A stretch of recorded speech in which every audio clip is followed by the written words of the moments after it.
Global leaders का संकल्प आपने जान लिया है। अब जरा जनता जनार्दन के रेजोल्यूशन और उनसे जुड़े कुछ बदलावों के बारे में जान लेते हैं। ये दायरा थोड़ा बड़ा है, इसीलिए आपकी सुविधा के लिए हमने इसे 4 हिस्सों में डिवाइड कर दिया है।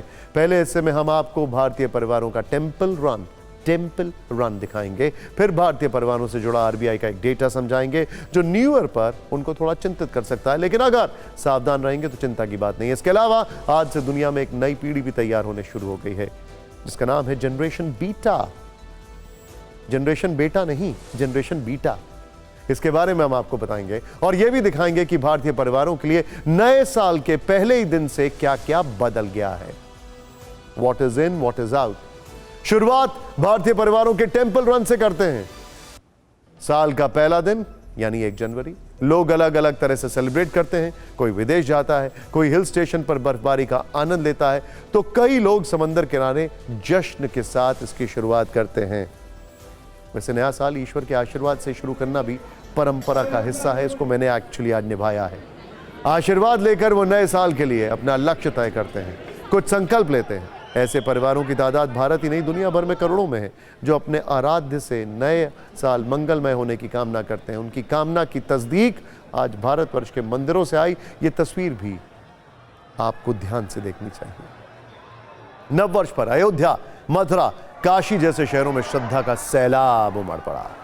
सबसे पहले वृंदावन की तस्वीरें देखिए। बरसाना में राधा रानी के दर्शन के लिए लंबी लाइन। राधा रानी का आशीर्वाद लेने के लिए इतने श्रद्धालु आ गए कि हाथ पांव फूल गए वहां पर लोगों के और प्रशासन के भी। परिक्रमा मार्ग का ये वीडियो आज सुबह का है। मथुरा के बांके बिहारी मंदिर से भी कुछ ऐसा ही वीडियो आया। मंदिर प्रांगण में इतने भक्त पहुंच गए कि श्रद्धालु आसानी से खड़े तक नहीं हो पा रहे थे, पैर रखने तक की जगह नहीं थी। सुबह से ही भक्तों के पहुंचने का सिलसिला शुरू हो गया और भीड़ बढ़ती चली गई। काशी और मथुरा के बाद हम अब आपको अयोध्या लेकर चलते हैं, जहां भव्य राम मंदिर के निर्माण के बाद पहले नए साल में अद्भुत तस्वीरें देखने को मिली हैं। इन श्रद्धालुओं ने नए साल की शुरुआत प्रभु श्री राम के आशीर्वाद से की। नए साल की पहली सुबह रामलला की आरती का साक्षी बनने के लिए बड़ी संख्या में श्रद्धालु मौजूद रहे। इस अलौकिक पल को देखने के लिए वो रात से ही कतार में खड़े थे। इसी तरह बहुत सारे लोगों ने अपने न्यू ईयर की शुरुआत प्रभु राम के परम भक्त हनुमान के दर्शन से की। आज अयोध्या के हनुमानगढ़ी में सुबह से लंबी लाइन लग रही है, यानी न्यू ईयर पर सिर्फ हिल स्टेशन ही नहीं, मंदिर दर्शन के लिए भी होड़ लगी हुई है। ये वो भारतीय परिवार है जिन्होंने तय किया था कि वो नए साल का रेजोल्यूशन भगवान के सामने लेंगे। तो मंदिर जाकर भारतीय परिवारों ने अलग अलग रेजोल्यूशन लिया। भारतीय परंपरा में कर्ज मुक्ति को भी एक बड़ा रेजोल्यूशन माना जाता है। ये माना जाता है कि कर्ज मुक्त जीवन ही बेहतर है। गरुड़ पुराण में जिक्र है कि अगर आपने किसी से उधार लिया है तो समय से वापस कर देना चाहिए।